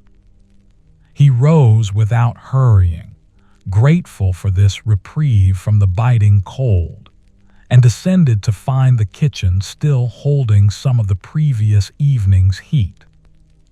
The fire built quickly from its banked coals, and he stood before it while preparing his simple breakfast. The bread had softened overnight in the warmer air, becoming easier to chew, more pleasant to eat. Small changes like this reminded him how every element affected every other element. Temperature influenced texture, which influenced satisfaction, creating chains of cause and effect that wove through daily life mostly unnoticed. His observant nature caught these connections when they revealed themselves, filing them away as part of his accumulated understanding of how the world functioned. After eating, he wrapped his cloak around himself and ventured to the garden, curious how the herbs had fared overnight without Frost's harsh touch. The gate opened smoothly, its leather hinges having relaxed in the milder temperature. Inside, everything appeared unchanged from yesterday afternoon. No new damage, no dramatic transformations, simply the garden continuing in its patient existence. The clouds cast an even light that eliminated shadows, making colors appear muted but somehow more visible in their subtlety. The rosemary's blue-green needles showed gradations of shade he had not noticed before, variations from nearly blue to nearly gray along a single stem. He walked the path slowly, his boots leaving no prints on the drier soil. The winter savory he had harvested from yesterday had already begun producing new growth at the cut points, tiny leaves emerging with that pale, fresh green that marked new tissue. This quick response pleased him, confirming that the plant remained vigorous despite the season's advance. Other herbs showed similar health. The sage's leaves were firm and unblemished, the thyme forming a dense mat that would survive winter's worst weather, the marjoram still contained within its boundaries. A wren had joined the robin in claiming garden territory, and Oswald spotted this smaller bird working through the base of the herb beds, searching for insects hiding beneath leaves or in soil crevices. Its movements were quick and efficient, entirely focused on the task of finding food, pausing only occasionally to cock its head and listen for sounds of prey. The bird showed no concern about his presence, having apparently judged him harmless or at least predictable enough to ignore. This acceptance felt like a small honor, evidence that his consistent habits had made him part of the garden's landscape rather than an intrusion upon it. The clouds had darkened slightly by the time he completed his morning inspection and returned inside. Rain seemed likely before day's end, that particular quality of light and air pressure suggesting moisture held just barely above release. Oswald considered this prospect with equanimity, neither welcoming nor dreading it, simply recognizing it as part of autumn's natural progression. Rain would benefit the garden, soaking moisture deep into soil where roots could access it through winter. It would also confine him indoors more completely, but the counting house offered ample work to occupy any weather-bound hours. He settled into his familiar routine at the counting table, lighting candles despite the morning hour since the clouded sky provided insufficient natural light for close work. The next account, requiring attention, belonged to a leather worker who crafted belts and pouches and other small goods from hides tanned in the pits beyond the city walls. This merchant's business ran modestly, neither expanding nor contracting noticeably, maintaining steady production that served Norwich's constant need for leather items. Oswald opened the ledger and began reviewing the previous month's entries, preparing to add new transactions that had accumulated since his last recording. The work proceeded in its usual rhythm, quill dipping into ink, numbers forming on parchment, occasional pauses to check calculations or verify figures against the wooden tallies that served as receipts. His humming began almost immediately, plainchant melodies flowing naturally while his hands performed their practiced motions. The sound filled the counting house's small space, mingling with the candle's soft crackling and the distant murmur of Norwich conducting its daily business beyond the walls. These layered sounds created a texture that felt complete, requiring nothing additional to constitute a satisfying whole. Time passed in the manner it always did during accounting work, steadily but without particular notice, marked only by the gradual filling of parchment lines and the slow consumption of the candle.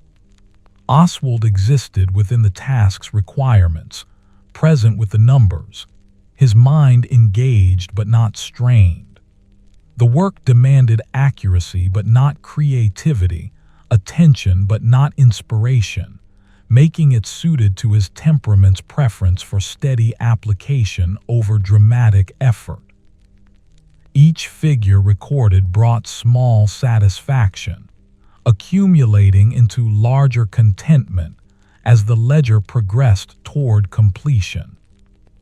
The leather worker himself arrived near midday, coming to settle his account and collect the updated ledger. He was a man perhaps 50 years old, his hands bearing the permanent brown stains that came from working with tanned hides, his clothing carrying the distinctive smell of leather and the oils used to treat it. The two men conducted their business with few words, their relationship built on years of reliable service rather than elaborate courtesy. Money changed hands, coins that Oswald counted carefully before wrapping in cloth. The merchant thanked him with a simple nod, tucked the wrapped coins into his belt pouch, and departed, leaving behind only the lingering scent of leather in the counting house's close air. Oswald recorded the payment in the ledger, closed it, and returned it to the shelf. His morning's work was essentially complete, the accounting current, no urgent tasks demanding immediate attention. He extinguished the candles to preserve them for later use and secured the counting house, stepping out into air that had grown noticeably heavier with moisture. The rain was closer now, perhaps only minutes away, the clouds having descended until they seemed to brush against the city's taller buildings. He hurried to the kitchen, arriving just as the first drops began to fall, fat and slow, leaving dark spots on the packed earth of the courtyard. The rain intensified quickly, moving from scattered drops to steady downpour within moments. Oswald stood at the kitchen window, watching water stream down the oiled linen covering, listening to the rain's percussion on the thatched roof above. The sound was constant but not overwhelming, a steady rhythm that enclosed the house in its own atmosphere, separate from the world beyond. He found this enclosure pleasant, comforting in the way that sheltered spaces became more valuable when weather turned harsh. His house protected him from elements that would otherwise drench and chill, and this protection reminded him to feel grateful for walls and roof, and the skill of craftsmen who had built them. The midday meal was eaten standing near the fire, watching rain through the window while he chewed bread and cheese. Water had begun to pool in the courtyard's low spots, creating small mirrors that reflected the gray sky and moving clouds. The garden beyond was invisible from this angle, but he could imagine how it looked. Herbs bent slightly under rain's weight, soil darkening as moisture soaked in, paths becoming muddy channels. This rain would do the garden good, providing what his watering bucket could never fully achieve. Complete saturation, moisture reaching every root system, the earth thoroughly refreshed. With outdoor activities impossible, Oswald turned his attention to indoor tasks that had been accumulating. The kitchen's shelves needed organizing, jars and containers having gradually shifted from their proper positions through daily use. He spent the afternoon in this quiet work, removing items from shelves, wiping away dust, returning everything to its designated place. The task required no special skill, only patience and attention to detail, qualities he possessed in abundance.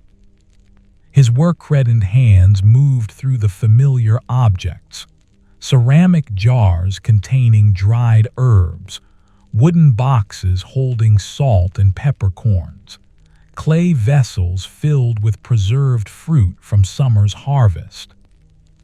Each item had its story, its place in the pattern of his daily life. The jar of dried sage had been filled in late summer, harvested on a day of bright sun and low humidity, perfect conditions for preserving herbs. The box of salt had come from the merchant who traveled to the coast twice yearly, bringing back the precious mineral that made food palatable and helped preserve meat through winter. The preserved plums in their honey bath represented an afternoon of careful work, pitting fruit and heating honey, sealing jars with wax to prevent spoilage.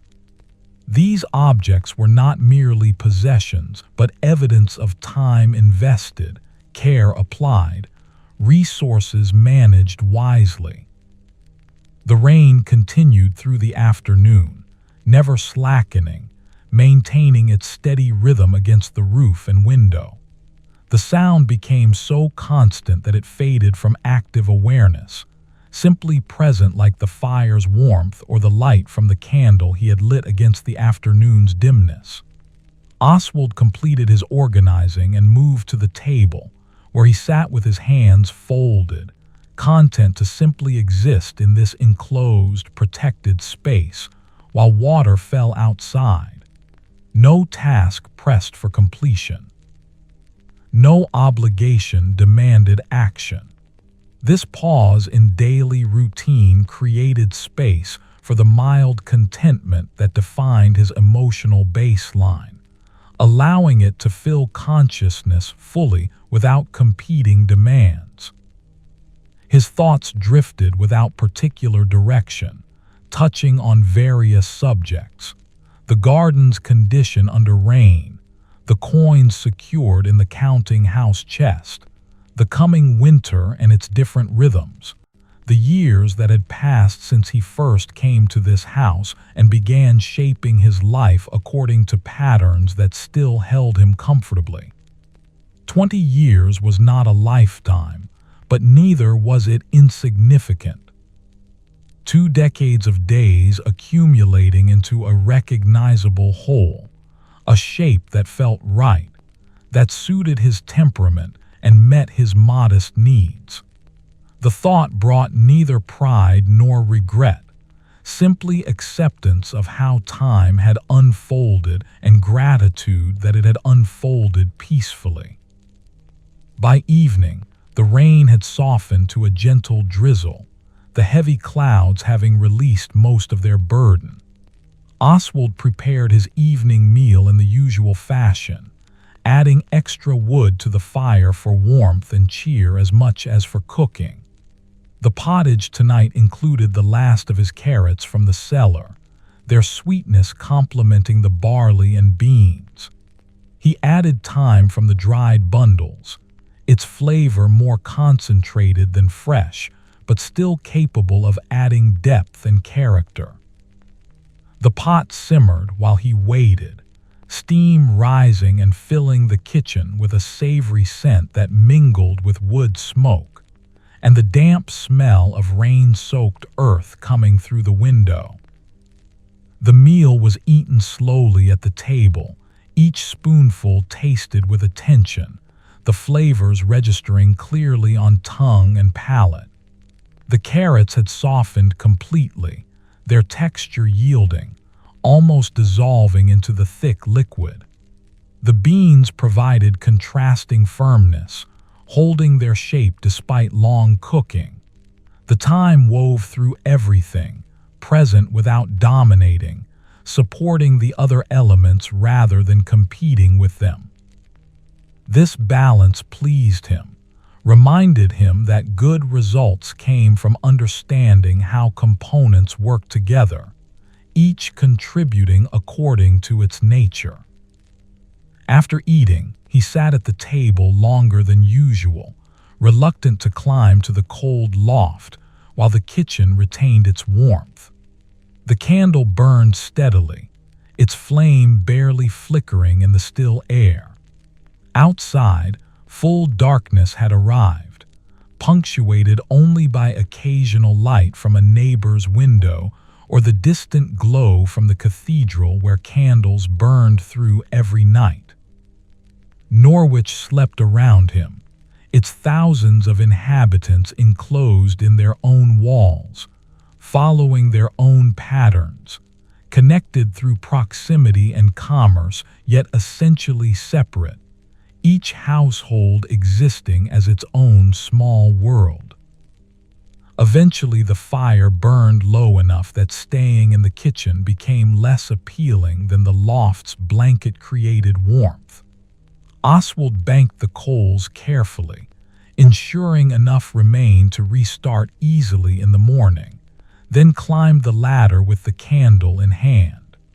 The loft felt notably colder than the room below, the day's rain having kept temperatures down despite the milder air. He undressed quickly and settled under the wool blanket, feeling its familiar weight and texture, the comfort it provided through pure physical presence. The rain had stopped completely, leaving behind only the sound of water dripping from the eaves, a slower rhythm than the earlier downpour, gradually diminishing as collected moisture found its way to ground. This sound was soothing rather than intrusive, marking the storm's end while not yet achieving full silence. Oswald listened to it while his body warmed beneath the blanket, each drip a small confirmation that the world continued its patterns, that water fell and collected and drained away, that weather changed and passed and gave way to different weather, that all things moved in cycles too large and complex to fully comprehend, but simple enough to experience and accept. His breathing deepened as sleep approached, the transition coming smoothly, aided by the day's modest labors and the evening's satisfying meal. Thoughts became less defined, losing their sharp edges, blending into the formless state that preceded unconsciousness.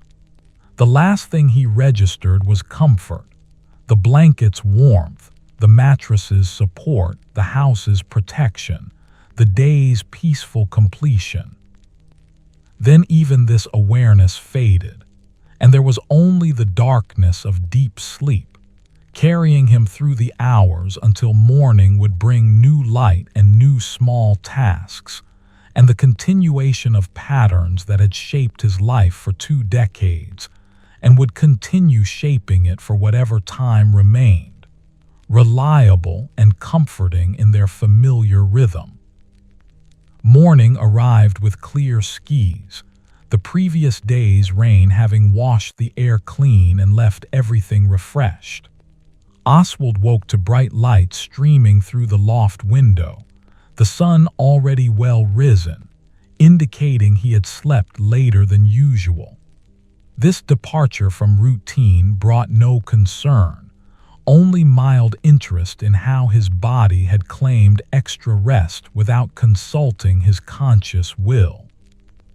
The blanket felt especially comfortable this morning, tempting him to remain longer, but the day called with its usual gentle insistence, and he rose, feeling well rested and ready for whatever tasks awaited.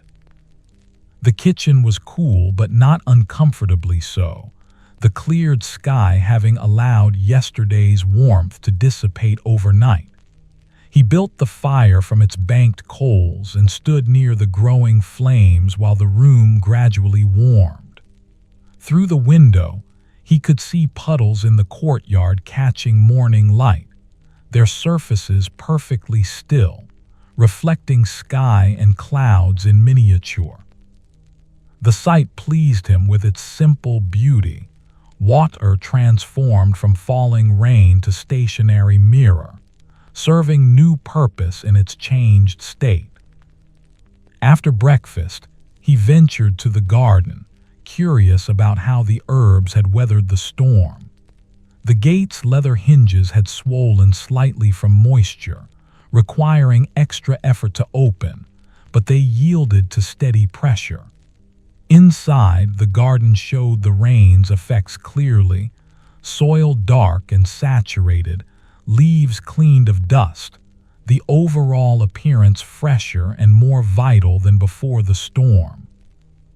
Puddles had formed in the lower portions of paths, creating small obstacles that required stepping around or accepting wet boots. Oswald chose the former, picking his way carefully between standing water. The herbs themselves appeared unchanged except for being cleaner, their leaves gleaming in the morning sun. The winter savory had collected water in the small hollows where stems joined, creating tiny reservoirs that caught light and sparkled. The rosemary's needles shed water in droplets that fell when breeze moved the branches, each drop catching sun briefly before joining the saturated soil below. This play of light and water created moments of unexpected beauty, transforming the familiar garden into something slightly magical, worth observing simply for the pleasure observation provided.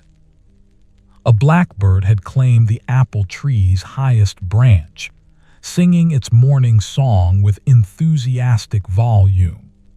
The melody was complex, full of varied phrases and repetitions, the bird apparently delighted by the clear air and bright sun following yesterday's gray enclosure. Oswald paused on the path to listen, recognizing in the bird's performance something similar to his own habit of humming while working. Both were expressions of contentment, ways of filling space with sound that reflected internal states of satisfaction. The comparison brought a slight smile to his face, that characteristic expression of mild humor touching his features briefly before fading. The paths would need attention once they dried somewhat, the rain having created channels where water had flowed, carving small gullies that disrupted the smooth surface. This repair work could wait a few days until the soil firmed enough to hold its shape when repositioned. For now, Oswald simply noted what would need doing, adding it to the mental list of tasks that governed his days without creating pressure or urgency. The garden would wait patiently for his attention, as it always did, making no demands beyond what naturally arose from its existence and his desire to maintain it well. By the time he returned inside, the sun had climbed high enough to send warmth along with light. The day promised to be pleasant, neither too cold nor requiring the heavy clothing that would soon become necessary as winter deepened. Oswald appreciated these transitional days, when seasons balanced between extremes, offering weather that made both outdoor and indoor activities equally comfortable. He secured his cloak on its peg and made his way to the counting house, where the day's accounting work awaited. The brazier remained unlit this morning, the temperature mild enough to work without additional heat. Oswald settled onto his stool and pulled the next ledger toward him, an account belonging to a candle maker who supplied tallow and beeswax candles to households throughout Norwich. This merchant's business ran with seasonal variations, demand increasing as days shortened and darkness claimed more hours, decreasing again as spring brought longer light. The ledger reflected this pattern, entries clustering more densely in autumn and winter months, spreading thinner through summer's brief nights. He opened the account to study recent transactions, preparing to add new entries that had accumulated. His work-reddened hands turned pages carefully, conscious of the parchment's value and fragility. Each page represented a significant expense. The parchment itself was costly, the labor of preparing it considerable, the scribe's work of ruling lines and preparing margins time-consuming. Ledgers were valuable objects, treated with respect, preserved for years as legal records of transactions completed. The weight of this responsibility rested lightly on Oswald, part of his work's fabric rather than burden added to it. The morning passed in familiar rhythm, quills scratching across parchment, ink flowing in careful numbers, occasional pauses to verify calculations or check figures against wooden tallies. His humming provided constant accompaniment, plainchant melodies that rose and fell with his breathing, creating a soundscape that felt complete and satisfying. The counting house existed as a pocket of concentration within Norwich's larger activity, a space where time moved according to the pace of careful work, rather than the city's more urgent rhythms. Near midday, Oswald completed the candle maker's account and closed the ledger with satisfaction. The figures balanced precisely, every transaction properly recorded, the merchant's financial position accurately represented.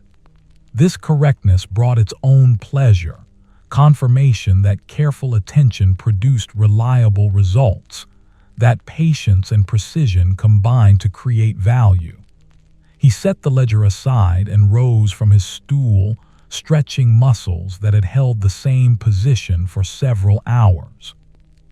His body reminded him gently that it preferred movement to stillness, that long periods of sitting required compensation through walking or other activity.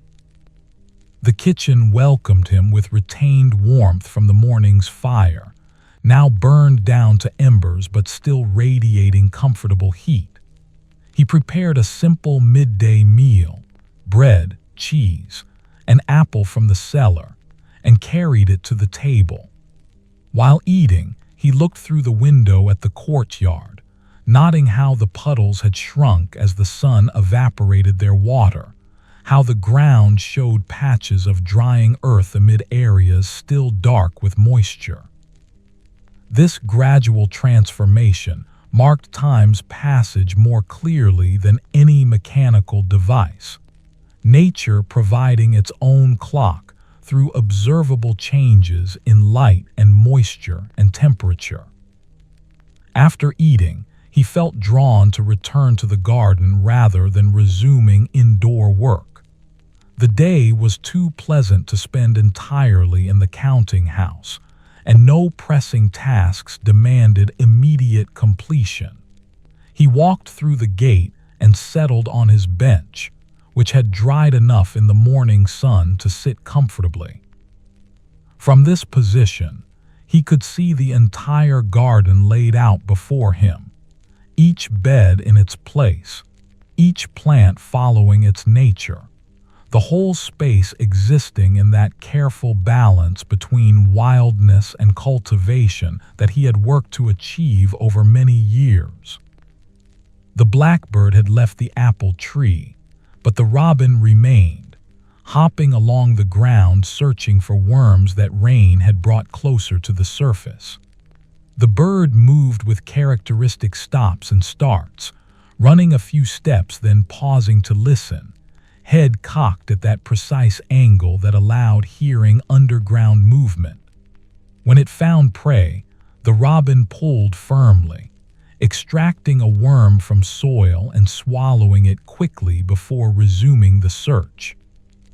This efficient hunting proceeded without apparent effort, the bird's movements so practiced as to appear effortless, instinct and experience combining to make survival seem easy. Oswald watched this performance with his observant eye, noting details. How the robin always pulled straight up rather than at an angle, how it wiped its beak on grass after swallowing, how it covered the same ground multiple times in overlapping patterns that ensured thorough coverage. These small observations accumulated into understanding of how the bird functioned, how it had adapted to its ecological niche, and how its behavior reflected millions of years of evolutionary refinement. The knowledge served no practical purpose but pleased him nonetheless, added to his mental catalog of how the world worked at scales both large and small. The afternoon light took on autumn's characteristic richness as the sun descended from its peak. Shadows lengthened across the garden, reaching from walls toward the center, creating patterns that shifted visibly if he watched long enough. The temperature remained mild, though a slight breeze had picked up, moving air enough to create gentle motion in leaves and stems without disturbing the garden's overall peace. Oswald remained on his bench, content in stillness, requiring no activity or entertainment beyond simple presence and attention to his surroundings. His thoughts drifted to the approaching winter, considering what preparations still needed completion. Firewood was stacked and covered, sufficient for the cold months ahead. The cellar held adequate stores, apples, root vegetables, preserved fruits, dried beans and peas.